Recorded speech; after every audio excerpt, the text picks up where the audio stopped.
Last video we already see that based on the technology how taxonomy is classified by using a machine learning, natural language processing, computer vision and robotics. Machine learning is take the data, learn from the data, and NLP is understanding human language. Computer vision is nothing but it sees and interpret images. Robotics is nothing but it moves and interact with the physical world. Next we see the taxonomy classification in AI.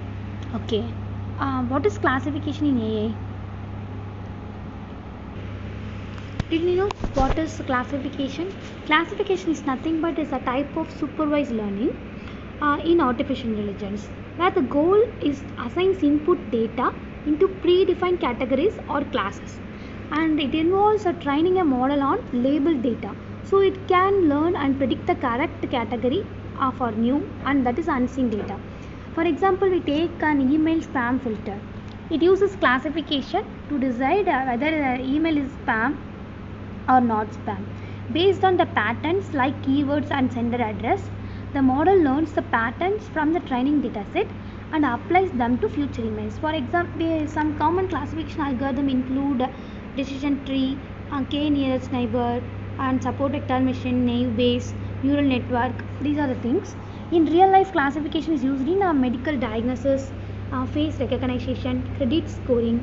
In medical diagnosis, we example classifying tumors as malignant or benign. In face recognition, identifying a person from an image. And credit scoring is nothing but example classifying loan applications as risky or safe. So classification helps a system to recognize patterns and makes informed decisions based on categories, enabling automation in a wide range of fields. These are the things. And A is next we move for unsupervised learning. Unsupervised learning is there are no predefined labels. The algorithm identifies a natural grouping in the data by its own. Here key techniques are k-means clustering. K-means clustering is nothing but is partition data into k groups by minimizing the intra-group variance. And hierarchical clustering is nothing but it builds a tree of clusters by either merging or splitting them step by step. And deep learning approaches is nothing but it is a subset of machine learning that uses multi-layer neural network for complex classification tasks. Here some key models are convolutional neural networks. It is ideal for image classifications like identifying faces, objects or handwriting. And RNN is nothing but is a recurrent neural network designed for a sequential data such as language modeling, speech recognitions or time series prediction. And some real world applications are email spam detection, medical diagnosis, sentiment analysis, fraud detection. In email spam detections, AI models classify emails as spam or not spam by analyzing subject lines, content, sender, etc. Here in medical diagnosis, AI systems helps doctors classify conditions. For example, there is a cancerous or non-cancerous tumors by analyzing test report or test results or medical images.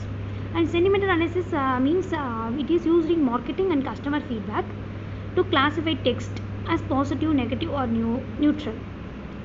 Then we move for a fraud detection. Here financial institutions such as classification models to flag unusual transactions such as a sudden high value purchase from a different country.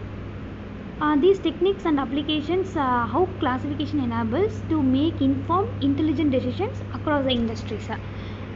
Next we move for importance of taxonomy and classification AIs. Enable systematic research and development. First one is organizing AI techniques into categories, and it allows researchers to study specific areas more deeply and build on existing works methodically. Then helps in selecting appropriate models and tools. By understanding the classifications of algorithm, that is supervised or unsupervised, developers can choose the right model for a particular problem. And it's in understanding the scope and limitations of AI application. Here taxonomy clarifies what AI can and cannot do in each category, preventing overestimation and guiding a realistic expectation. And finally, facilitates interdisciplinary collaboration. A common classification framework helps experts from different fields. Example, computer science, medicine, finance, etc. that can communicate and work together more effectively. And that is taxonomy and classification serve as a foundation of organizing knowledge in AI. They make AI development more efficient, transparent, and accessible, driving innovations across various domains. The conclusion is based on the taxonomy and classifications are the foundational to organizing the field of AI. Here we continue to evaluate robust categorizations becomes increasingly important for innovations, understanding and practical implementation. These are the things occurs in a taxonomy and classifications in AI.